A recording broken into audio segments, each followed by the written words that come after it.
13 horas en punto, bienvenidas, bienvenidos a la revisión de noticias en 24 horas al día con 11 grados en la capital, una jornada más helada respecto a lo que fue el comienzo de semana. Monse, comencemos con información policial. Así es, porque 30 casas fueron allanadas tras un gran operativo en la región metropolitana. El fin de todo esto era desarticular una banda dedicada al narcotráfico, también al uso de armas de fuego. Fabián Collado nos cuenta los detalles. Fabián, buenas tardes.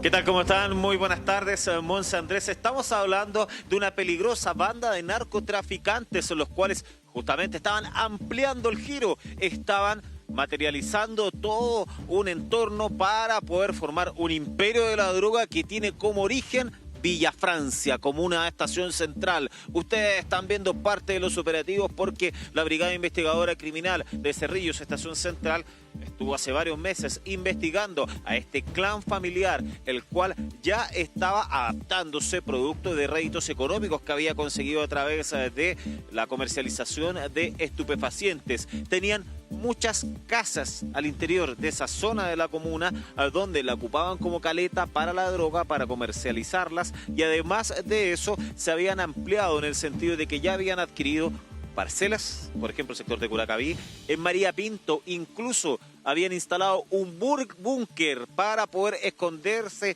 eventualmente de la policía, o también para que fuera una bodega ya de mayor envergadura para poder esconder la droga. Es así que durante esta mañana más de 250 detectives de la Policía de Investigaciones estuvieron allanando más de 30 domicilios, fundamentalmente en la comuna de Estación Central, que era el eje central, valga la redundancia, de esta investigación. Es así como no tan solo está esa zona, sino que también se trasladaron hacia Cerrillos, Maipú, también Curacaví y María Pinto, como les decíamos. A raíz de todo este proceso investigativo se tuvo que desarraigar algunos locales comerciales, al igual que ingresar bajo la fuerza a las viviendas donde esta banda narco la tenía tomada para poder ejercer primero su papel como banda narco y además mediante la violencia. ¿Por qué? Porque tenían armas de fuego que fueron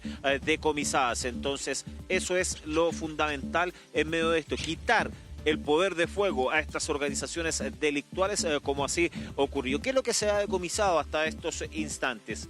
Ketamina, pasta base, cocaína, marihuana, entre otros estupefacientes que están siendo evaluados durante estos instantes. Incluso también una decena de ciudadanos extranjeros que hasta el minuto no tienen relación con la banda netamente tal, podrían haber estado siendo utilizados por la organización delictual eventualmente, y por lo mismo se está viendo su participación o eventual vinculación de estos migrantes que estaban de manera irregular en nuestro país y que se va a dar cuenta de las autoridades. Pero al menos son 18 los narcotraficantes que están detenidos, y esto es prácticamente para poder hacerle un análisis en la evolución de las bandas de narcotraficantes. Estos no estaban en la cúspide, sino que estaban en el camino a la cúspide, estaban en la mitad. ¿Por qué? Porque muchos de ellos ya habían dejado la comuna de Estación Central como residencia, habían adaptado estas propiedades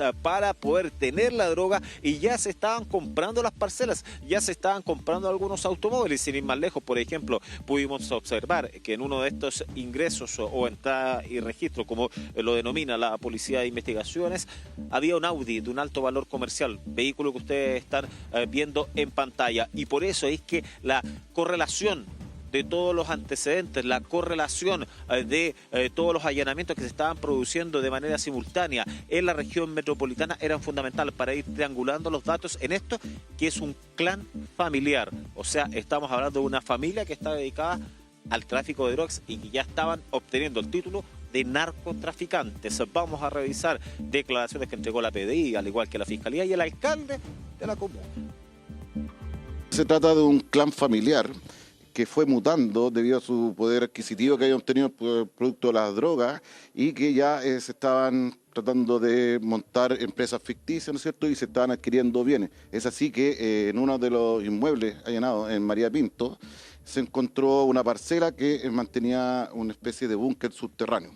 No hay laboratorios por ahora, solamente son lugares de acopio y de distribución de drogas los que se allanaron y residencia de las personas que estaban siendo investigadas. Son más de 30 domicilios y 20 de ellos al menos estaban en la comuna de Estación Central, así que para nosotros es muy importante ver cómo estos problemas se están resolviendo desde su raíz, que se está abordando el tema de fondo, de que estas investigaciones tienen impacto y que finalmente van a hacer que nuestra comuna sea mucho más tranquila. Preocupa el alto poder de fuego y cómo este clan familiar, esta banda de narcotraficantes, ya tenían tomado prácticamente Villa Francia. ¿Por qué? Porque de los 30 inmuebles, al menos 20 eran de esa zona de la comuna de Estación Central. Entonces, ¿qué es lo que hacían habitualmente? Estos delincuentes, además del tráfico de drogas, que ya tenía réditos económicos muy importantes, amedrentaban a los vecinos a través de disparos injustificados. ¿Y esto es para qué? Para que no realizaran la denuncia. Pero de igual manera, la PDI en este caso iba tras sus pasos y por eso logra la captura de esta organización criminal, la cual se está viendo el giro. O sea, no tan solo el tráfico de drogas, no tan solo los disparos, posibles lesiones en contra de personas y ajuste de cuentas, eso se va a tener que investigar. Vamos a revisar otras informaciones. Lamentablemente tenemos que comentarles nuevamente de un turbazo, esta vez en la comuna de San Bernardo. Ustedes están viendo las imágenes porque al interior de esta propiedad que está ubicada en calle Radal, estaba tranquilamente una familia durmiendo, compuesta por un matrimonio, cerca de las 2:30 de la madrugada, junto a sus hijas de 26, 17 y 8 años en el sector de Nos. Es así como un grupo de al menos 6 delincuentes por un lado posterior, donde hay un sitio eriazo, saltaron la pandereta. Así es como intimidaron, despertaron a todo el núcleo familiar, con que a punta de pistola los inmediatamente amenazaron. Además de eso, estuvieron robando computadores, teléfonos celulares, diversos artículos tecnológicos.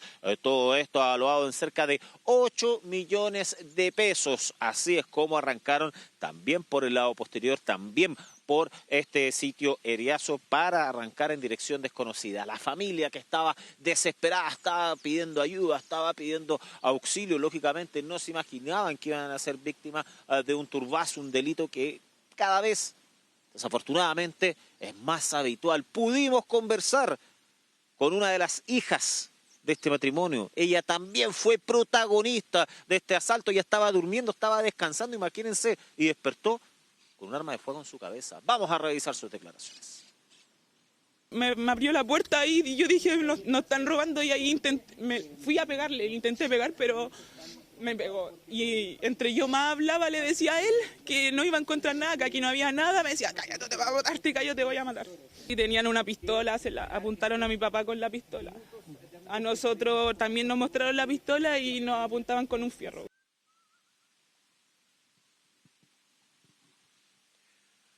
Es el testimonio complejo luego de haber vivido una situación de estas características. Estamos hablando de una joven de 26 años, la cual estaba desesperada cómo podía ayudar a sus papás, además a sus hermanas. Estaban siendo todos golpeados por estos delincuentes. Amenazas que ya están en poder de la Policía de Investigaciones y todo este asalto. La Brigada de Robos Metropolitana Centro Norte está a cargo de la investigación. Hasta el minuto no hay detenidos respecto a este caso, pero desafortunadamente acá hay todo un estudio, un dateo que posiblemente hayan hecho los delincuentes. ¿Por qué? Cámaras de seguridad son muy pocas las que hay. ¿Y por qué razón? Ellos buscaron por dónde acceder, o sea, por un sitio eriazo que obviamente no hay imágenes de televigilancia, y por la pandereta accedieron, o sea, prácticamente buscaron todos los puntos ciegos para que no su rostro quedara plasmado en cámaras de televigilancia. Quiero que pasemos a revisar los antecedentes que entregaron las policías a continuación. Serían al menos 6 sujetos premunidos con armas de fuego, intimidan a las víctimas y además proceden a amarrarlos. Los sujetos ingresan por la parte posterior del inmueble a través del escalamiento y producen fuerza en uno de los ventanales de ingreso de la parte del comedor del domicilio. Acá básicamente el estudio que nosotros les estamos diciendo es que estos delincuentes, imagínense que, claro, pudieron captar, ingresamos por la parte posterior, o sea, no hay cámaras de los vecinos que nos identifiquen, va a ser más difícil para la policía, porque claramente en cualquier investigación, tanto para Carabineros como para la PDI, cuando no hay cámaras de seguridad es mucho más complejo poder llevar a cabo la investigación de manera más rápida. Es como en este caso, o sea, hubo un estudio previo del sector de la zona y es así como atacaron y lamentablemente en medio de este delito que cada vez es más común, es más habitual, que son los trupazos que afectó a toda una familia, en este caso de la comuna de San Bernardo.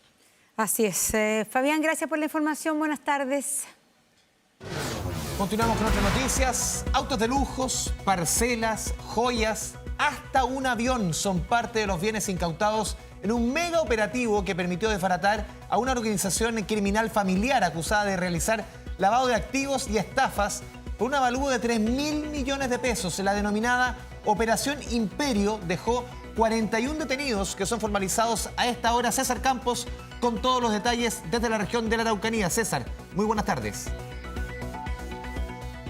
¿Cómo estás? ¿Cómo están, compañeros? Muy buenas tardes. Claro, una operación Imperio que causó revuelo no solo en la región de la Araucanía, ustedes lo han dicho, hay 41 detenidos de la región de Valparaíso, la región metropolitana, la región de Los Ríos y también la región de la Araucanía. Lavado de activos, de eso se habla, de un clan familiar que venía realizando aquello desde el 2016, pero es solamente el año pasado cuando la Policía de Investigaciones y también la Fiscalía de la región de la Araucanía inician estas investigaciones que dan cuenta de estos ilícitos. Y ustedes ya ven las imágenes que causan bastante revuelo, insisto, por los autos de alta gama que estaban precisamente esta mañana en el patio del cuartel policial de la Policía de Investigaciones de Temuco. Ahí ustedes pueden ver un McLaren, ¿no es cierto?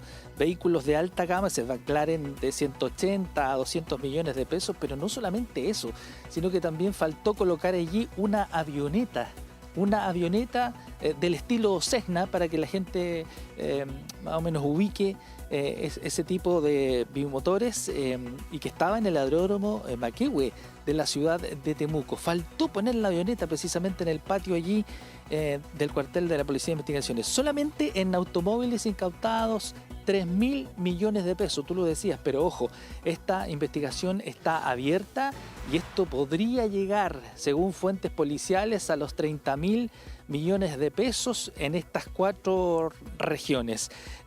Se ha dicho, se ha conocido durante la semana, claro, algunos nombres, no podemos decirlos por orden del tribunal, pero claro, hay algunos empresarios, gente poderosa del rubro automotriz de la región de la Araucanía, de la región metropolitana. Se habla, claro, del único dueño del tracker Tesla que hay aquí en Chile, aquel auto de 200 millones de pesos. Bueno, ese auto no está incautado, no está, ¿cierto?, dentro de esta incautación. Pero claro, la familia o el dueño del auto sí sería uno de los detenidos. Y se están efectivamente realizando esta formalización aquí en el Tribunal de Temuco. Algo que ha llamado bastante la atención es que el propio fiscal nacional estuvo aquí para dar esta noticia, el director nacional de la Policía de Investigaciones.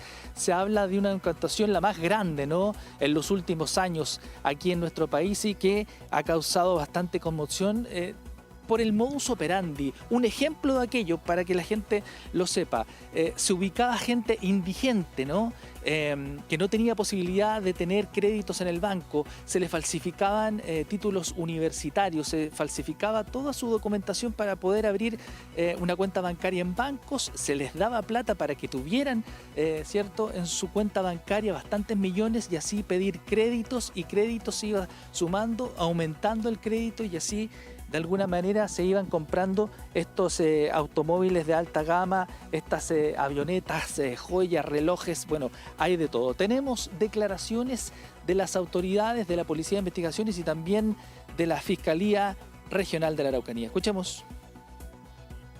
Es una estructura criminal con distintos niveles, hay un clan familiar que lo encabeza. Han defraudado el sistema, bancarizan personas que no son sujetos de crédito, con documentos adulterados, se construyeron empresas falsas con antecedentes falsos, con ello accedieron a productos del sistema bancario. 41 personas detenidas que van a ser imputadas por delitos de reiterados de estafa, de fraude de seguro, delitos de lavado de activos, más de 3.000 millones de pesos en bienes incautados, lo que incluye inmuebles, incluye una avioneta que no pudo ser trasladada hasta el día de hoy acá. La Fiscalía Regional de la Araucanía va a cumplir 25 años en esta región. El que se va a formalizar hoy, es el procedimiento en materia de delitos económicos más grande que se ha desarrollado en este periodo. Sí, César, bien lo decía el fiscal Valencia y tú lo mencionabas, autos de lujo, parcelas, joyas, hasta una avioneta. Solamente este clan familiar que manejaba todo este operativo, César, ¿era solamente en el aspecto financiero? Solamente, no sé, creaban, obviamente, tú explicabas muy bien el tema de esta gente indigente, armaban un personaje para poder ser sujeto de crédito y así, en otras instancias, ¿solamente en el ámbito financiero operaba esta red o cometían otro tipo de delito? No sé, el tráfico de drogas. ¿Solamente eran ciudadanos chilenos en este clan familiar? Cuéntanos un poquito más de ese detalle. Sí, hasta el minuto son solamente ciudadanos chilenos de los 41 personas detenidas. Y lo que decías tú, claro, este clan familiar es de la región metropolitana. Ellos ubicaban a testaferros, ¿cierto? Los famosos testaferros. E incluso estos testaferros ubicaban a estas personas en situación de calle, ¿no? Y se les cambiaba los certificados. Incluso tenían, por ejemplo, certificados de universitarios que eran profesionales, ¿cierto? Para que fueran sujetos de crédito al final. Por eso que en sus cuentas bancarias, de alguna manera, en sus cuentas bancarias había esos millones y se les aumentaba el crédito para ir comprando en uno y otro territorio. Ya lo decíamos, la región metropolitana, Valparaíso, la región de Los Ríos y Temuco. Pero es ese clan de la región metropolitana, ¿no es cierto?, que empieza a ubicar a estas personas en distintas regiones del país. De los 41 detenidos, 37 son de la región de la Araucanía. Ojo, 37 son de la región de la Araucanía y es por eso que la investigación comienza acá el año pasado. Sin embargo, fuentes de 24 horas y también de la Policía de Investigaciones han dicho que esto comenzó en el 2016 aproximadamente para reunir, o sea, digamos, casi 10 años. 3.000 millones de pesos en incautaciones. Claro, tú lo veías ahí. Lanchas, estos relojes que valen millones de pesos, el McLaren, que lo conversábamos en la mañana, seguramente, yo lo escuché de boca en boca, digamos, que alguien había visto un McLaren en la ciudad de Temuco, porque la verdad es que aquí, aparte del Tesla que salió a nivel nacional, el color también es llamativo. También es un auto que llama la atención en las calles de Temuco.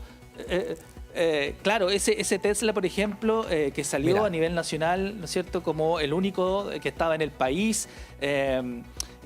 Pero insisto, hay que dejar de lado el Tesla porque no está dentro de los incautados, sino que el dueño de ese vehículo está siendo investigado y está siendo formalizado aquí. De hecho, bueno, ya comenzó la formalización de estas personas. La sala se hizo pequeña para todos los que llegaron. De hecho, un bus de gendarmería tuvo que llegar hasta el Tribunal de Garantía de Temuco para trasladar a todos los detenidos. Los otros están por Zoom, los que están en distintas otras regiones, pero la mayoría son de la región de la Araucanía. Han dejado entrar, obviamente, a los familiares, ¿cierto? Pero ya la sala, con los abogados, con los imputados y obviamente con los familiares, ya está repletísima. Tenemos declaraciones también de algunos de los abogados defensores que hablaron con la prensa, con los medios de comunicación aquí en las afueras del Tribunal de Temuco. Escuchemos. Se incautó una avioneta que se imputa a mi representado, propiedades, inmuebles, algunos bienes como vehículos, motos de agua, una lancha creo que se incautó. Es de acuerdo a la información informal que hemos ido obteniendo, ya que la investigación ha estado en reserva. Tiene antecedentes para demostrar que tenía actividades comerciales formales. ¿En qué se desempeñaba su cliente? En distintos rubros, entre otras cosas, compraventas de vehículos. Está muy incómoda la audiencia, no es normal que haya una causa de esta envergadura con la cantidad de imputados. A ver, es bien particular todo esto. Yo creo que en la audiencia uno va a poder conocer más de los detalles, pero tú decías, César, que al parecer esta banda había empezado a operar en Santiago, pero sería interesante si es que estaban instalados en Temuco, en Lautaro. ¿Hay algunas ciudades donde se sabe hasta el momento que operaban o no? ¿O dónde vivían? ¿Dónde vivían? Parece que el señor del McLaren se lo había visto por las calles de Temuco, pero si es que hay algunas ciudades donde finalmente se concentraban estas más de 30 personas que son las que operaban en la Araucanía. Sí, tú lo has dicho, no se ha informado todo lo que se tiene que decir porque, claro, la ley de activos de alguna manera le pone trabas, ¿no? al periodismo para saber aquello y todo se va a saber en un ratito más en la formalización. Pero efectivamente, se habla de la región de Valparaíso, de la ciudad de Valparaíso, de Temuco, de la región de Los Ríos y la región metropolitana. Insisto, el núcleo de esto, donde nace, es la región metropolitana, este núcleo familiar que empieza a hablar con algunos testaferros y estos testaferros también realizan el tema de buscar gente, ¿no? Indigentes, cambiarle los certificados, cambiarle su vida al final. Porque incluso hay papeles falsificados de documentos de identidad para poder tener estas cuentas bancarias y empezar a tener todo esto, ¿no? Los 3.000 millones de pesos incautados en autos de alta gama, la lancha y qué decir de la avioneta. O sea, ya estamos hablando de algo nunca antes visto aquí en el sur del país y ya lo decía el fiscal nacional, una operación imperio que no tiene precedentes en nuestro país. César Campos, continuamos conectados contigo, obviamente una formalización que todavía le quedan muchos elementos, información por recabar. César, seguimos conectados. Sí. Muy buenas tardes. Bueno, y en otros temas, el ex agente de la DINA, José Sará, fue detenido nuevamente por otro crimen. Recordemos que hace días atrás había salido libre, ¿no? Pero ahora detenido por el crimen de Ronnie Moffitt en el marco del caso Letelier. Esto solo un día después de haber dejado Punta Peuco, donde acababa de cumplir una condena de 15 años por el crimen del general Carlos Prats y de su esposa Sofía Cuthbert. Juan Carlos Alarcón con los detalles de esta noticia. Juan Carlos. ¿Cómo están? Los saludamos desde la altura de Santiago. Estamos fuera del campo militar de Peñalolén. Aquí al interior está en prisión preventiva José Sara, el ex brigadier del Ejército, que cumplió, como ustedes bien decían, más de 15 años por el asesinato, en definitiva, de Carlos Prat, pero que debe cumplir también ahora, o por lo menos va a ser investigado por la jueza Plaza, por el asesinato de Ronnie Moffitt. Recordemos que ella fue asesinada junto a Orlando Letelier en el mismo automóvil en la ciudad de Washington, con las mismas circunstancias y prácticamente por el mismo piquete de la DINA. Recordemos que José Sará, su actuación es que él era el coordinador de las misiones que tenía la DINA fuera de nuestro país, en el exterior específicamente. Sabemos que fue en Roma donde actuó la DINA, en Washington y también en Buenos Aires. No alcanzó a estar 2 días en libertad, él había salido la madrugada del día martes y ayer fue apresado por parte de la Policía de Investigaciones de Chile, que llegó a su domicilio. La orden la dio Alejandro Aguilar, el juez subrogante, porque la jueza Paola Plaza, que es la que investiga todos estos casos de derechos humanos. Recordemos que los casos de derechos humanos, de lesa humanidad, no prescriben en nuestro país. La jueza Plaza de la Corte de Apelaciones de Santiago ha seguido investigando durante todo este tiempo. Hay que tener ojo porque pueden caer nuevas sentencias. Bueno, el juez Aguilar, en reemplazo de la ministra Plaza, que está con licencia, está enferma, dictó esto para que quede en prisión preventiva aquí en el interior de este cuartel militar. Pudimos conversar con distintos actores, pudimos conversar con Juan Pablo Letelier, hijo del ex canciller asesinado, quien nos da su versión, su opinión, su juicio de valor cuando sabíamos ayer en horas de la tarde sobre que José Sara nuevamente estaba en prisión preventiva. Pasemos a escuchar esa declaración.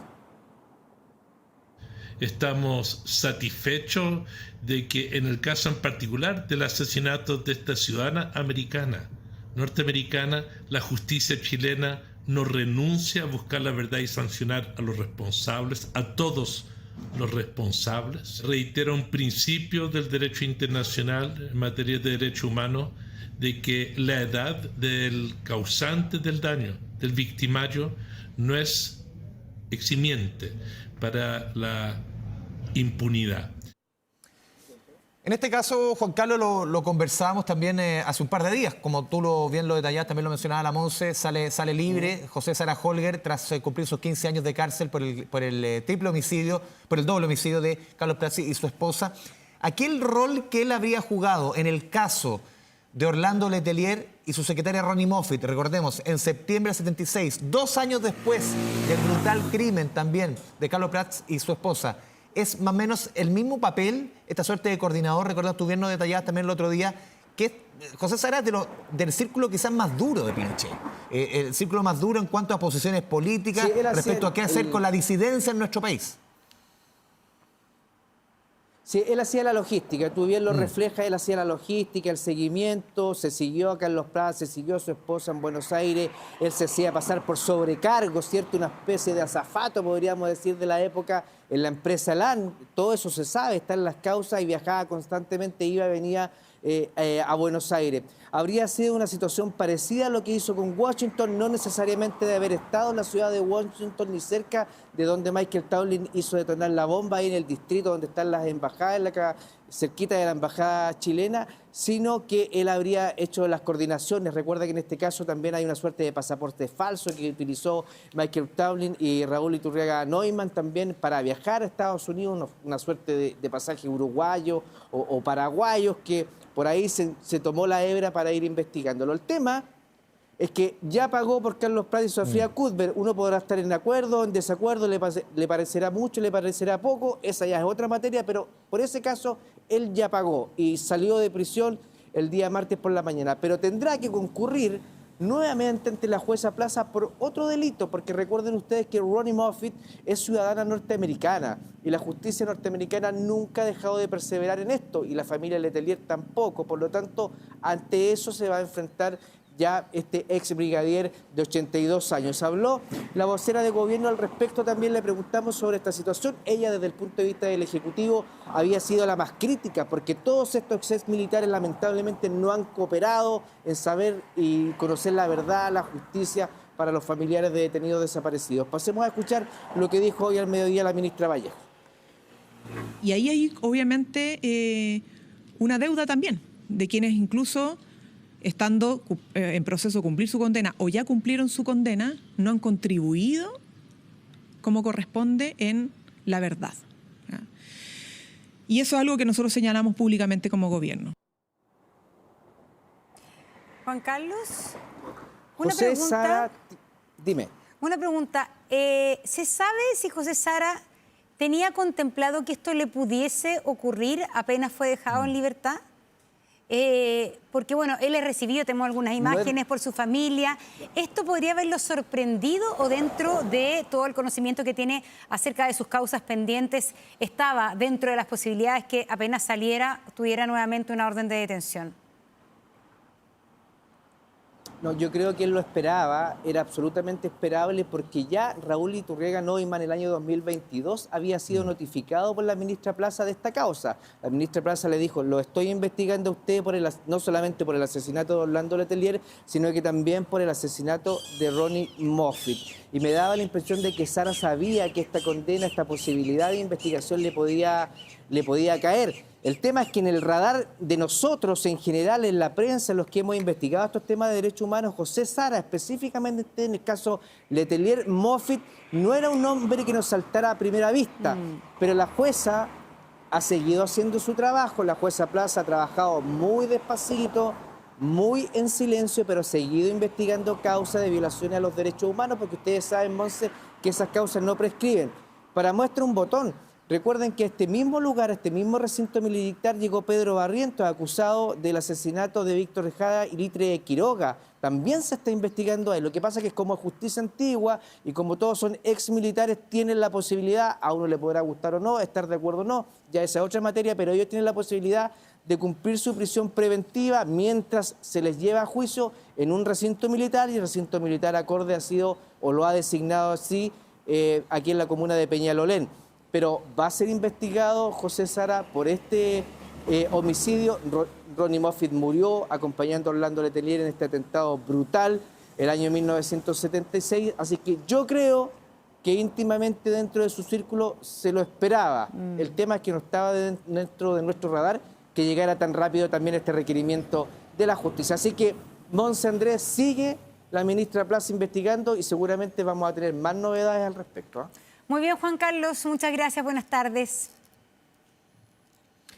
Chao. Carabineros logró detener a Jordin Andrade, quien se encontraba prófugo por el secuestro del exalcalde de Macul, Gonzalo Montoya. Fabián Collado, retomamos contigo con más información policial. Fabián. Sí, ¿qué tal? ¿Cómo están? Muy buenas tardes nuevamente, Monse Andrés. Se trata de un delincuente de origen venezolano, el cual estaba conduciendo el auto en que se trasladaba originalmente Gonzalo Montoya aquella jornada del 26 de junio cuando fue secuestrado por una facción del Tren de Aragua. Además de eso, es el mismo sujeto el cual está acusado de después haber abandonado el vehículo en que originalmente se trasladaba el exalcalde de Macul, automóvil que fue dejado en horas de la madrugada del día domingo 28 de junio en las afueras del Liceo de Aplicación, ahí en la comuna de Santiago. Ya estaba siendo ampliamente buscado, estaba su nombre, estaban sus datos y por lo mismo es que la Policía de Investigaciones estaba a pocos pasos de poder capturarlo. Pero ayer circunstancialmente es como se origina su captura. ¿Por qué? En horas de la tarde estaba Carabineros realizando diversos patrullajes en calle García Reyes. Es en ese lugar donde inmediatamente tratan de controlar a quien les pareció de características sospechosas y arrancó, empezó a correr y por lo mismo los uniformados fueron tras su captura. A los pocos metros lograron detenerlo, además de eso lo revisaron completamente y en el cinto del pantalón tenía un arma de fuego. Hasta ese minuto no se sabía qué había atrás de este delincuente que había arrancado y que estaba portando un arma de fuego. Fue trasladado hasta la tercera comisaría de Santiago donde se estuvieron viendo los antecedentes, se les consultó su nombre, tenía root chileno efectivamente y es ahí donde salta la alerta. Inmediatamente tenía una orden de detención vigente por el delito de secuestro. Por lo mismo, Carabineros se contactó con el Ministerio Público y se pudo establecer de que era quien estaba siendo ampliamente buscado en blanco interés de los S9 de Carabineros, al igual que de la Policía de Investigaciones, en este caso de la Brigada de Investigaciones Policiales Especiales Antisecuestros de la PDI. Ustedes estaban nombrando a este sujeto, Jordan Alexander Andrade Triviño. Ahí ustedes lo ven en las imágenes, en diversas situaciones que estas fotos estaban en la carpeta investigativa por parte del Ministerio Público, del equipo contra el crimen organizado y homicidios. Fíjense que estos delincuentes, facción del Tren de Aragua, a la cual pertenecía este hombre, ya habían sido analizados por parte de las policías en otros antecedentes, en otras investigaciones por secuestros extorsivos que habían realizado, al igual que el otro único imputado que está en prisión preventiva, Israel Useche. Hasta el minuto todavía no ha comenzado la audiencia de formalización de cargos en contra de quien fue capturado durante la jornada de ayer, pero que pasemos a revisar declaraciones que entregó Carabineros a continuación. Se percatan de un individuo que reunía características sospechosas, por lo cual se acerca a fiscalizarlo. Previo a lograr la fiscalización, este individuo se da a la fuga, corriendo por la calle García Reyes, siendo rápidamente detenido por personal policial y al momento de fiscalizarlo y controlarlo, se percatan que tenía un armamento tipo pistola en la funda de su pantalón. ¿Pero tiene orden de detención por secuestro? Sí, por secuestro. ¿Y esa documentación está asociada al delito de secuestro? Exactamente, sí. Entonces, el rol de este peligroso delincuente que ustedes ven en pantalla, encargado de abordar a la ex autoridad municipal y subirlo al vehículo. Además, recordemos que mientras estuvo en cautiverio Gonzalo Montoya en la comuna de Renca, en esta casa que fue allanada posteriormente por la PDI, hubo sustracción de dinero desde las tarjetas de débito y de crédito de Gonzalo Montoya Riquelme, sobre todo en un servicentro de la calle Ecuador de la comuna de Estación Central. Él habría estado con la tarjeta del ex edil de Macul. Sumado a eso, también abandonó el vehículo ahí en la calle Concha y Toro de la comuna de Santiago. Sería el tercer sujeto que está detenido vinculado directamente con el secuestro en contra del ex alcalde de Macul. Su factor es fundamental. Estamos hablando de esta organización criminal denominada Los Mapaches, los cuales ya en reiteradas ocasiones habían estado vinculados. En el pasado había una veintena de detenidos producto de secuestros extorsivos. Ahora fueron cayendo estos sujetos que trataron de rearticular la banda y cometieron, claro, un secuestro que es el más importante, de mayor relevancia que habían cometido en este caso en contra de la ex autoridad. Todavía faltan, ojo, porque al menos habrían 2 prófugos y además lo que se tiene que cotejar es un dato muy importante y muy relevante que es en este tipo de casos. ¿Y sabe lo que es? Es obviamente el nombre. Si estamos hablando realmente de Jordan Alexander Andrade Triviño o no de origen venezolano, se van a cotejar obviamente sus huellas, se van a ser enviadas a Venezuela para poder confirmar o descartar, porque incluso podría estar vinculado obviamente a múltiples delitos, porque estamos hablando de un sujeto que está asociado a una facción del Tren de Aragua. Claro. A esta altura, ya después del caso del Rey de Meix, ya no sabemos ni a quién se detiene, lamentablemente, en nuestro país. Fabián Collado, muchas gracias por el completo reporte. Seguimos conectados. Y nos vamos a la política. Tras un nuevo debate presidencial, el candidato del Partido Republicano y Social Cristiano, José Antonio Kast, respondió a las críticas recibidas tras sus propuestas previsionales. Por ejemplo, la de eliminar el aporte de trabajadores al Estado, el denominado préstamo reembolsable. Acusó al gobierno de engaños, mentiras y difamaciones. Daniela Ruiz Tagle tiene los detalles. Daniela. ¿Qué tal? Muy buenas tardes. Un tema del programa de gobierno de José Antonio Kast que se ha estado tocando harto esta semana, las pensiones y este punto en particular que tiene relación con la eliminación del préstamo al Estado. Anoche, el abanderado republicano subió un video a sus redes sociales, a Instagram. Allí él acusa que hay quienes están mintiendo respecto a su campaña sobre esta propuesta. ¿Qué es lo que dice en concreto? Él sostiene que ya hace algunas semanas habían salido desde el oficialismo la candidata Janet Jara, el gobierno, a mentir, dice él, respecto a la eliminación de la pensión garantizada universal, la PGU. Dice, eso es mentira. Y ahora, esta semana, están mintiendo esos sectores políticos, tanto los ministros, los subsecretarios, sostiene él, además de la candidata Janet Jara, respecto a este punto que es la eliminación del préstamo al Estado, que está plasmado en la reforma previsional. ¿Qué es lo que sostiene en concreto? Dice que decir que eliminando el préstamo se eliminarían las pensiones es mentira. ¿Cómo le respondemos nosotros? Con otro mensaje simple y claro: te amo a devolver la plata, porque nosotros no estamos de acuerdo, dice él, en que los trabajadores tengan que prestarle la plata al Estado y que éste lo devuelva en 25 años más. Conversamos, 24 horas conversó con el candidato republicano luego de un foro, de este foro anual de la industria ACIMED, y este respondió cuáles son los argumentos en relación a estas acusaciones de mentira. Van a haber engaños, mentiras, difamaciones. Pensábamos que se iba a concentrar más en los candidatos, ahora se amplió. Y los ministros hoy día están haciendo lo mismo que hace la candidata, mintiendo. Sí les pediría que si quieren ser portavoces de la exministra del Trabajo, que es la continuadora del actual gobierno, renuncien.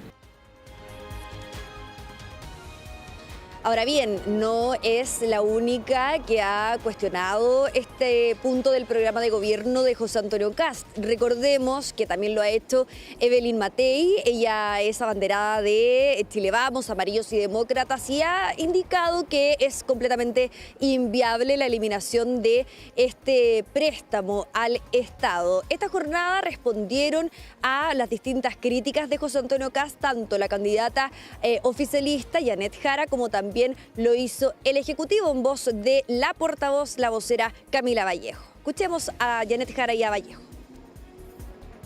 Yo sé que hay gente a la que le gusta estar en política para denostar a los demás, sobre todo cuando se le acaban los argumentos. A mí me parece que lo importante es que en la reforma previsional que costó tanto sacarla adelante, que se demoró 10 años para el país, y que el partido de Kast, el Partido Republicano, fue el único partido político que votó en contra en el Congreso Nacional, es algo que habla por sí solo. Entonces, eliminar eso ahora significa que, ¿cómo sostenemos el financiamiento del aporte por años cotizados o el aporte para las mujeres en el mes de enero, ¿no? O eventualmente en otros meses hacia adelante? Ahí está la duda, ¿no? Porque es un beneficio que tiene un financiamiento que fue discutido, pensado por un acuerdo mayoritario en el Parlamento, con excepción obviamente del Partido Republicano, que rechazó toda la reforma previsional. Entonces eso es algo que genera incertidumbre, porque no es claro, además de eliminar este beneficio, cómo se financiaría si no es con este aporte de los empleadores.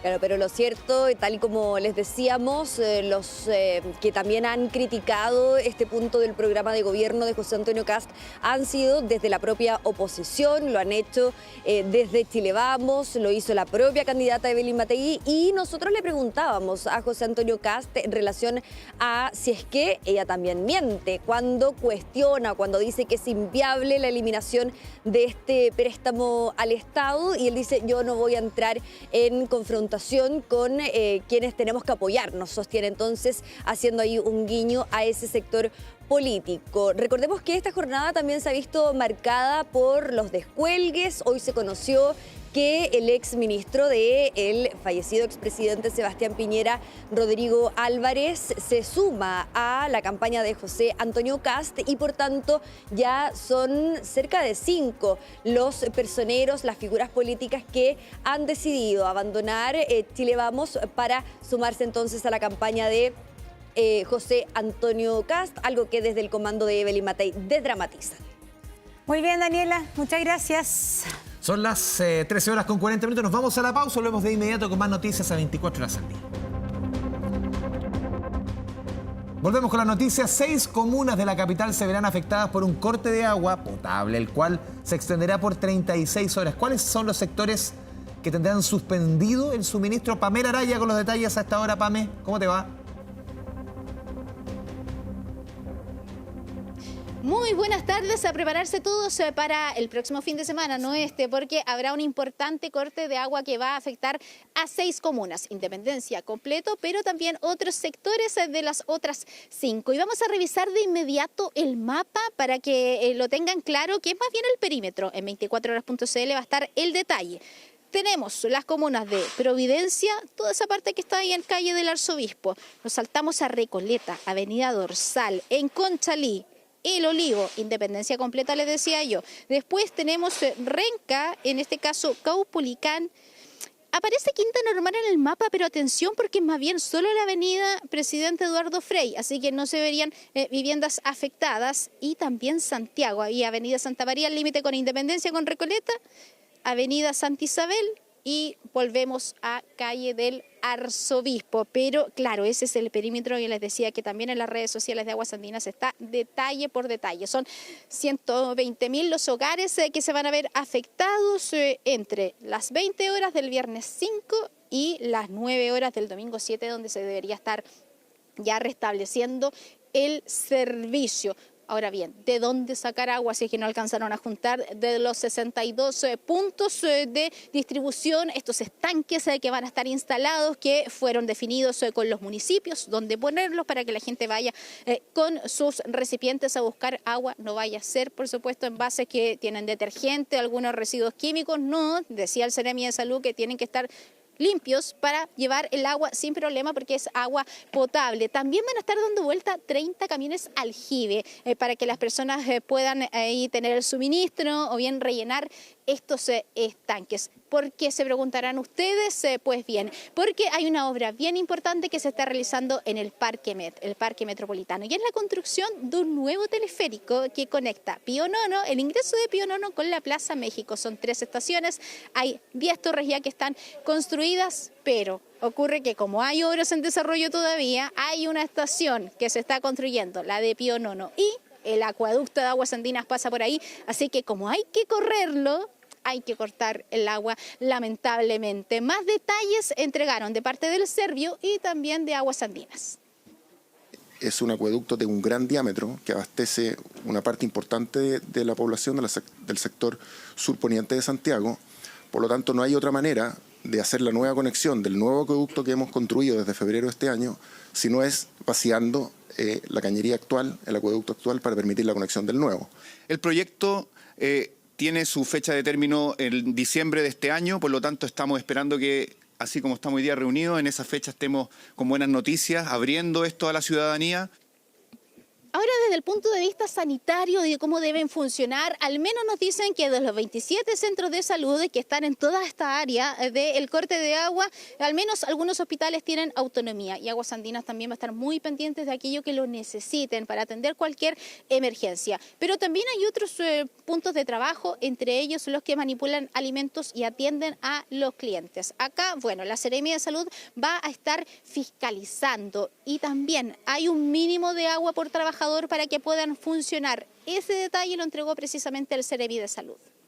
Sí, son 30 litros por trabajador, pero si ese lugar efectivamente hay venta de alimento o es un restaurante, tiene que tener el agua para los clientes adicionalmente, y también la agua suficiente para la elaboración y todo lo que es la limpieza de los elementos. Bien, recordarles entonces desde las 20 horas del viernes 5 de septiembre hasta las 9 de la mañana del domingo 7 va a estar este corte de agua que afecta a 6 comunas en total. Independencia completo. Yo les decía, quieren conocer por supuesto todo el detalle, 24horas.cl disponible y además en las redes sociales de Aguas Andinas. Importante información. El otro fin de semana, 24horas.cl. Yo pensé que era este, ¿no? Pues el otro. El otro ya. fin de semana, este corte de casi 120.000 clientes. Pamela Araya, muchas gracias. Buenas tardes. Mi padre siempre quiso decir la verdad. Cobra impactó a Bruma. Esto es lo que le habría dicho a su familia Juan Sangüesa. ¿Lo recuerdan? El vigía del buque Cobra que se quitó la vida en medio de la investigación por el naufragio de la lancha Bruma. Felipe Jara nos cuenta los detalles de todo esto. Felipe, buenas tardes. Hola, ¿cómo están? Muy buenas tardes. Claro, son declaraciones que entregó hace muy pocos minutos. ¿Quién? Pablo Sangüesa, precisamente el hijo de Juan Sangüesa, quien actuaba justamente como vigía al interior del pesquero de alta mar Cobra, la misma noche en que ocurre la destrucción, el naufragio, la desaparición de la lancha Bruma muy cerca de las costas de la isla Santa María, acá en la región del Biobío. ¿Cuál es el valor de la declaración que entrega hoy día Pablo Sangüesa? Es que da a conocer detalles de la última conversación que sostuvo con su padre el 3 de abril de este año, un día antes de que se le perdiera el rastro y que luego de una investigación su cuerpo fuera encontrado en un sitio eriazo en la comuna de Coronel. Es una conversación que ocurre la tarde del 3 de abril. Recordemos que ellos llegaron a tierra el 31 de marzo. El día 3 de abril, entonces, ellos, estando en su casa, se sientan a la mesa, toman once, venían desde un culto que se había realizado más temprano y sostienen esta conversación. Empiezan a hablar detalles respecto de qué es lo que había ocurrido durante esa madrugada del 31 de marzo cuando estaban en alta mar. Y ahí vienen las declaraciones justamente que le entregó a su familia, en donde justamente entrega detalles respecto de lo que él sostenía en ese momento. Él tenía la convicción, tenía aparentemente la claridad de que lo que había ocurrido durante esa jornada en alta mar había sido una colisión entre el pesquero de alta mar Cobra y la lancha Bruma. Pablo entrega una declaración, aceptó pocas preguntas, pero básicamente lo importante, lo que se extrae de este relato que él entrega, y voy a pasar a leer textual. Él dice: mi papá, estando en el puente, conversó con un colega y le dijo textualmente que habían chocado una casa y que se sintieron tablas romperse. Esa es precisamente la declaración importante. Yo los quiero invitar a que pasemos ahora a escuchar justamente en voz de Pablo Sangüesa cuál fue esta conversación que sostuvo el 3 de abril con su padre previo a su desaparición. Siempre quiso hablar, siempre quiso decir la verdad desde un comienzo, pero obviamente si decía la verdad iba a perjudicar a 17 personas más, incluido él. Número 1, sabemos que Cobra impactó a Bruma. Número 2, sabemos que Capitán Mancilla dio órdenes de bajar la marcha y de encender las luces. 3, sabemos a estas alturas que todos los que iban en el puente sintieron no solamente un pequeño ruido, sino un fuerte golpe.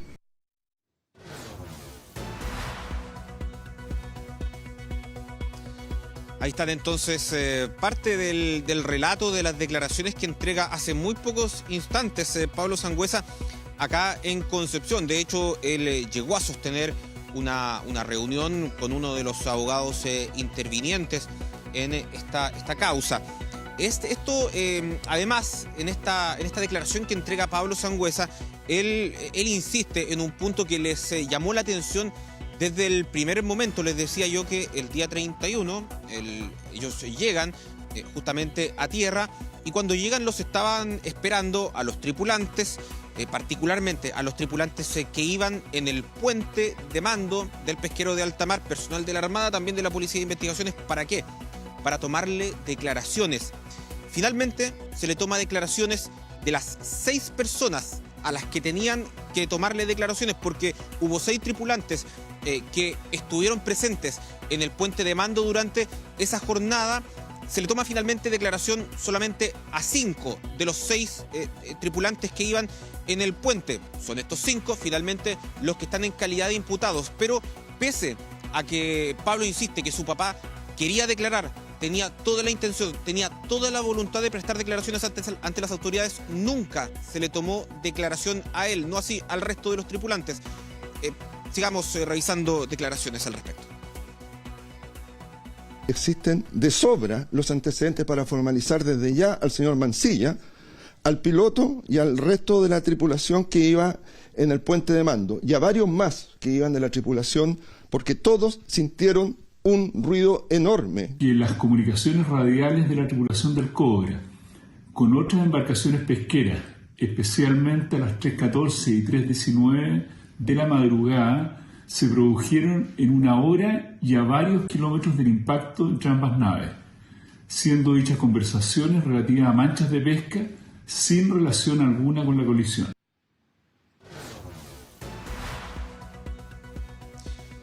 Ahí precisamente escuchábamos declaraciones de los abogados, también reacción del abogado que representa precisamente a los tripulantes del pesquero de alta mar Cobra. Todo esto en una jornada en que se han conocido también otros detalles relevantes respecto de la investigación, particularmente conversaciones que están contenidas en un informe de la Armada y que dan cuenta de conversaciones que habría sostenido parte de la tripulación del pesquero de alta mar Cobra con el pesquero de alta mar Don Tito, otra embarcación que se encontraba en esa zona, y es una conversación donde, si bien no están identificados con precisión quiénes son los que están sosteniendo esta conversación, en estas se da cuenta de que justamente uno de ellos informa que va a pasar sobre una zona en que se veía una mancha ahí.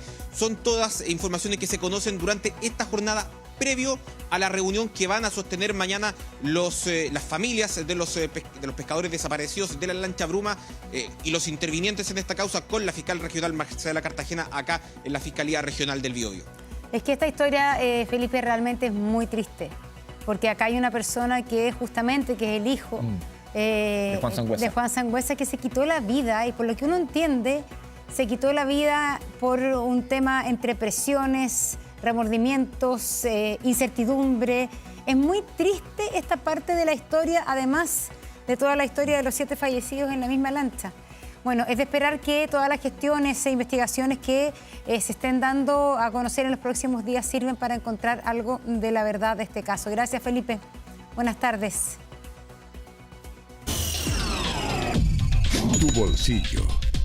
2 de la tarde con 21 minutos, vamos a hablar de economía aquí en 24 horas al día. Vamos a hablar de una medida que comenzó a implementarse hace 2 meses que buscaba no solamente hacer más accesible ese sueño de la casa, de la vivienda propia para millones de familias, sino que también reactivar el negocio inmobiliario en nuestro país. La cantidad de casas y departamentos nuevas construidas que estaban sin vender.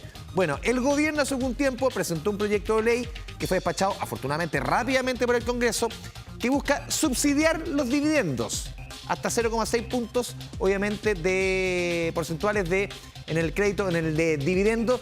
Y esto ha tenido una respuesta rápida, efectiva, de parte no solamente del mercado, sino que también de la gente para acceder a este beneficio. Vamos a revisar los números porque recordemos que es una medida que tiene una duración de 2 años. Ya en los primeros 2 meses tenemos una aceptación muy, muy importante. Recordemos, expliquemos en lo medular en qué consiste este beneficio. Son subsidios al dividendo, 50.000 subsidios para todas las viviendas inmuebles nuevas que se vendan bajo las 4.000 UF. Un subsidio promedio, por ejemplo, de una casa, de un departamento de 3.500 UF, pedido un hipotecario 30 años, podía bajar, un ejemplo modelo, de 678.000 sin subsidio a 602.000 con subsidio. Ese es el nivel que cae el precio o el dividendo que se paga mensualmente, cercano a un 10%. Eso, claro, no es que acerque a todos, pero hace más accesible, sobre todo a una porción importante de la población, ese sueño de la casa propia. Y los números así lo están reflejando. Vamos con la siguiente estación. ¿Por qué? Porque de acuerdo al primer catastro que se ha entregado ya a 2 meses de entrada en funcionamiento esta medida, y hay 15.000 solicitudes hechas. Estamos hablando de un 30% del total. El total son 50.000 que se van a entregar. Ya hay 15.000 solicitudes, no quiere decir que estén aprobadas. ¿Cuántas han sido aprobadas? 8.421 solicitudes aprobadas. Solamente 624 han sido rechazadas, cerca de un 7%, y quedan poco más de 5.000 que siguen en trámite. En 2 meses ya 30% de las solicitudes han sido despachadas hacia la banca, de las cuales 8.400 y fracción han sido aprobadas. Vamos con la siguiente estación y empezamos también a explicar los números. ¿Qué es lo que más se está solicitando? Recordemos que el techo son 4.000 UF, pero el 70% de las viviendas, sobre todo departamentos, que se están solicitando este subsidio es para departamentos bajo las 3.000 UF. El 70%. Y lo que yo les mencionaba antes, en 2 meses se han ocupado, o más bien se han solicitado un 30% de los cupos. No quiere decir que todos se han aprobado. Recordemos que hay un plazo de 2 años o hasta agotar el stock de estas 50.000 subsidios entregados por el Estado. Y la última gráfica que les quiero explicar tiene que ver con la cantidad de casas y departamentos que hoy día están en stock. En el caso de la región metropolitana, son 70.000 unidades por vender, listas para entregar. A nivel país son 106.000. 70.000 en la región metropolitana, de las cuales 45.000 están bajo esos 4.000 UF. Es decir, estas 45.000 viviendas están ahí a disposición de muchos chilenos que puedan acceder a este beneficio, a este subsidio, que la población Monse está respondiendo. Es una buena medida, se ve que es efectiva, por lo menos ya en los primeros 2 meses, 15.000 solicitudes de un mercado que estaba planito. Claro, no pasaba nada, así que estando reactivación de a poquito. Sigamos con buenas noticias. Y quizás esto también puede reactivar un poquitito. Con septiembre. Así es, porque en septiembre va a debutar el primer pago de beneficios de la reforma de pensiones. Entre ellas está el alza de la PGU, de la pensión garantizada universal, a 250.000 pesos. Sofía Carrizo nos entrega detalles. Sofía.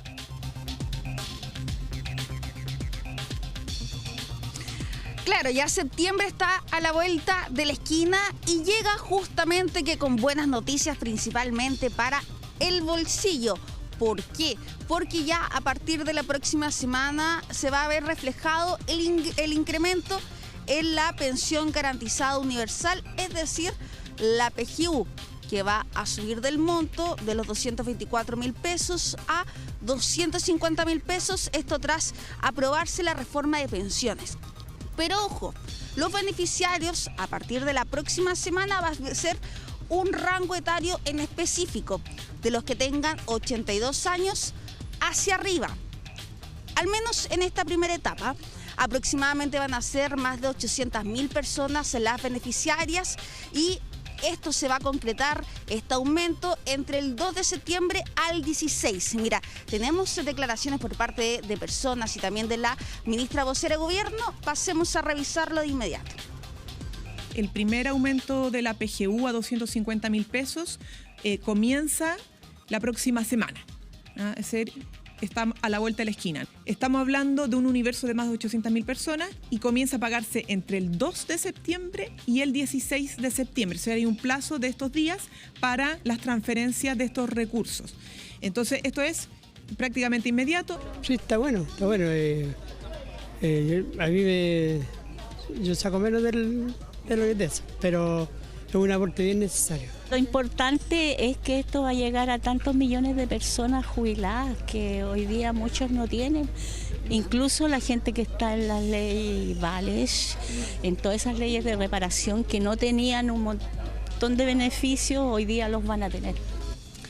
Bueno, este incremento en la PGU se va a ver reflejada también en otros beneficiarios, pero de otras edades. Por ejemplo, ya para el 2026 se va a ver incrementado esto en aquellos que tengan 75 años o más.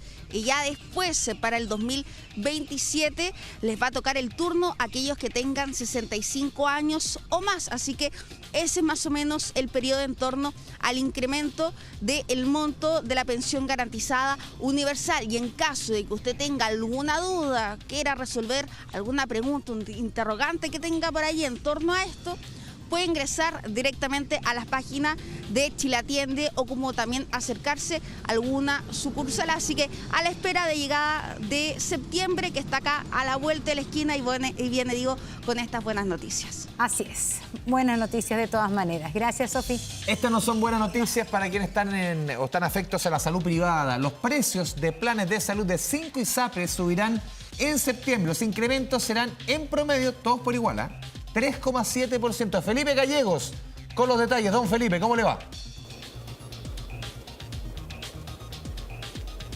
Sí, ¿cómo están? Muy buenas tardes. Claro, esta es una muy mala noticia para todos los afiliados al sistema de ISAPRE. Ponga atención porque la Superintendencia de Salud confirmó que a contar del 1 de septiembre se reajustan los planes de salud para los afiliados al sistema privado. Bueno, un alza que va a ser distinta dependiendo, por supuesto, de su ISAPRE y que obedece al reajuste anual en los planes de salud, esto con un índice de costo de la salud, es una especie de IPC. La autoridad fijó que el máximo que podían subir los planes es 3,7%. Bueno, 5 ISAPRES van a subir justamente sus planes en línea con este tope que le puso la autoridad. Vamos a revisar una gráfica para que usted, si es afiliado a un ISAPRE, sepa cuánto le va a subir su plan a contar del 1 de septiembre. Por ejemplo, Colmena, 3,7%, Cruz Blanca, 3,7%, Banmédica, 3,7%, Esencial, va a subir un 3,7%, mientras que Consalud elevará sus planes en un 3,6%. Pero ponga atención, si usted es afiliado a Más Vida o Vida 3, no verá un alza en sus planes porque estas dos aseguradoras privadas han decidido mantener sus aranceles. Revisemos declaraciones, estuvimos conversando justamente con los afiliados. ¿Qué les parece esta alza? Revisemos de inmediato qué fue lo que nos dijeron. Bueno, a todos lo afecta, está muy alto. Y como está la situación ahora en día, no creo que sea conveniente en este momento. Siempre que hay un costo alto te perjudica en todos los sentidos, absolutamente. No creo estar de acuerdo porque las ISAPRES ganan y ganan y ganan. Y claro, este reajuste marca una diferencia respecto a alzas anteriores, porque ahora, si bien los afiliados pueden reclamar, si están en contra, por ejemplo, de esta variación, deben hacerlo únicamente por 3 causas específicas. Por ejemplo, que no se les notificó con un mes de anticipación esta variación, que la ISAPRE le suba el plan por encima del 3,7%, que es el tope fijado justamente por la autoridad, o bien que esta variación se dé si es que usted tiene un plan menor a un año de contrato. Solamente por esas 3 causas específicas, un afiliado puede reclamar ante esta variación en el sitio web de la Superintendencia de Salud. Lo explicó justamente el superintendente Víctor Torres. Pasemos a revisar de inmediato sus declaraciones. Del resultado de este año hay 2, ISAPRE Nueva Más Vida y también Vida 3, que no alzarán sus precios. El resto lo van a hacer en un máximo de 3,7%, que es lo que establece el indicador. Hay que recordar que esta alza se aplica a una parte del precio total que uno paga, que es el precio base, y por lo tanto el 3,7% no se va a ver reflejado completamente en ese precio final. Y claro, las ISAPRES han perdido muchísimos afiliados, se estima que cerca del 25% de la cartera en los últimos 5 años a propósito de estas alzas en los planes que se han desencadenado en medio de la crisis del sistema privado de salud. Así que una mala noticia para los 2,5 millones de afiliados. Suben los planes de ISAPRE a contar del 1 de septiembre. Don Felipe Gallegos, muchas gracias por la información. Muy buenas tardes. Bueno, ya comenzaron las compras 18eras, así es. ¿Verdad? Y la carne, sin duda, que es una de las protagonistas. Antes vamos con el contador. Bueno, mira. vamos con el contador. 20 días. 20 días. 20 días, 9 horas, 28 minutos y descontando, no queda nada. Nada. Ya estamos en 18. Ya, continúen. Bueno, hablemos de la carne, pero bueno, las autoridades están fiscalizando, pero también de paso vamos a conocer recomendaciones de los especialistas para comprar la mejor opción y también algo que a mí me cuesta mucho, identificar los cortes. Buena. Sí, porque hay cortes que son para la parrilla, más baratos y que la verdad que sirven muchísimo. Bien preparados, quedan espectaculares. Ponga atención.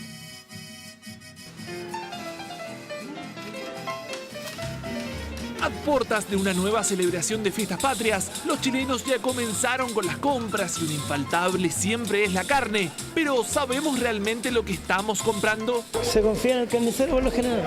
La verdad es que no entiendo mucho de eso, pero me fijo de que no tenga tanta grasa, que no tenga tanto entremedio. Compré lomo más por la grasita, que el lomo trae más grasita. La confianza en los carniceros es lo principal, aunque algunos se han preocupado de comprar informados y no creer tanto en ellos. El gruesor según la carne y en el color. El carnicero puede darle cualquier cosa y dice que el precio que usted pidió y no es así.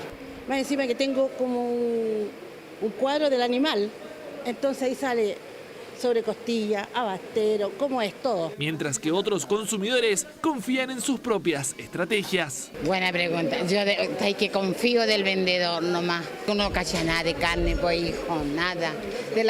Tenés que reírte con el caballero y conquistarlo. No queda de otra, con lo que hay que darlo.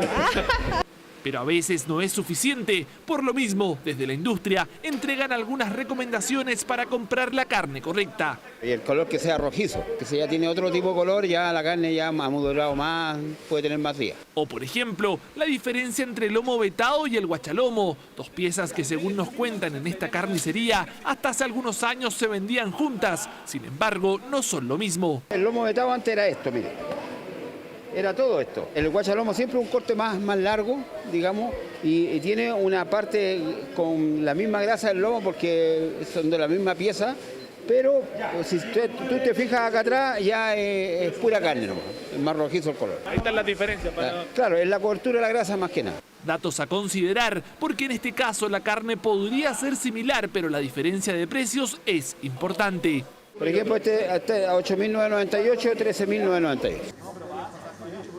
La otra recomendación es algo repetitiva, pero nunca está de más. Comprar en lugares establecidos puede marcar la diferencia en cuanto a la calidad del producto que le dan. Siempre en lugares autorizados, en carnicerías, en supermercados, en puntos de venta conocidos, de manera tal de saber el origen y la procedencia de lo que se compra, a cotizar, a comparar precios y a tener la certeza y la tranquilidad. Medidas preventivas que no solo tendrán el foco en la calidad de la carne, sino que también en los precios, que según detallaron, hay importantes diferencias. Si realizamos una buena cotización, podemos acceder a precios que sean más convenientes. Este año nuevamente tenemos que el cerdo es uno de los cortes que hay más económico. El trutro está más conveniente que la pechuga y por eso es que la invitación siempre es a cotizar. Consejos que pueden ayudar a tener una mejor celebración. Recuerden que cotizar y comprar en lugares establecidos le puede ahorrar más de un problema. Ya vamos a cambiar de tema. Del 18 pasamos a Lollapalooza, Chile. ¿Verdad? Sí, que falta, reveló. Pero Queda harto. Pero quedan todavía. como 6 meses. Sí. Pero ya reveló el line-up de su edición 2023. El line-up es la grilla, quiénes van a venir. La parrilla que La parrilla que se desarrollará a propósito del 18. 13, 14 y 15 de marzo. Así es. A ver, esta es la 14ª edición de Lollapalooza que regresa al Parque O'Higgins luego de todos estos años en que por pandemia no se hizo y también que tuvo un traslado durante un par de años a el Parque Bicentenario de Cerrillos. Lollapalooza traerá por primera vez a Chile a Sabrina Carpenter. También visitará el país por primera vez el rapero estadounidense Tyler, The Creator. Así es. Conocen bien. Entre los artistas que volverán a reencontrarse con el público chileno están Deftones. Buena banda. También regresa la banda nacional Los Bunkers. Además estarán presentes varios representantes de géneros rock, alternativo, electrónica, pop, reggaetón. La verdad que tiene un montón de distintos estilos musicales. La venta de las entradas, las primeras entradas que había comenzado el 12 de agosto ya se agotó por completo. Se esperan novedades sobre más tickets una vez que se dé a conocer el line-up diario, día por día. Y con esta música de los que estarán en Lollapalooza... ¿Estamos escuchando? Sabrina Carpenter. Sabrina Carpenter. Esta Mira. canción quizá no sabía la cantante, pero es súper conocida. Yo, como que me acordaba a Sabrina, la de los 90. Claro. Ya All vamos con otra Carpenters. música. Boys. Ya. Claro. Vamos a darnos un Buenas paseo tardes. por Chile. Vamos con nuestros buenas tardes. Comenzar por Antofagasta, la perla del norte, como le dice Andrés Vial. No, solamente le digo se yo. conoce así. Conocida Es como la verdad, perla del es norte. verdad. ¿Cómo está Antofagasta? ¿Bien? Un poquito está más bien nublado. Sí, está un poquito nublado. Sí, vamos al Quisco. ¿Qué Que pasa en el también Quisco? está bien O sea, el nublado. Quisco, esa No parte sería- literal siempre está nublado. Así que, no, pero es que el Kiko siempre es bonito, pero está bien nublado. ¿Dónde vamos ahora? Nos vamos a Coyhaique, a ver cómo está Coyhaique. Eso es Concepción, Ahí. primero. Sí. Primera estación en Tropiconce. Yo sé que está raro, está Coyhaique, ¿no? Eso es Conce. Harta nube en todo el país. Y ahora sí, A Coyhaique. mira, de los cerros pasamos... Que podría ser cualquier ciudad de Chile porque no vemos nada. No vemos nada especial en esta toma. Podría ser fácilmente Talca. Puede Ya. ser Concepción, puede ser Coyhaique, Talca. Pero es Coyhaique. Curicó. Vamos a la pausa. Buenas tardes, Chile. Volvemos con la información deportiva. Y don Sergio Pinto, ¿qué va a pasar con Gustavo Quintero? ¿Llega o no a Colo-Colo? Parece que no. Miren, Pausa. ya. Nos cuenta Pinto, el vendehumo.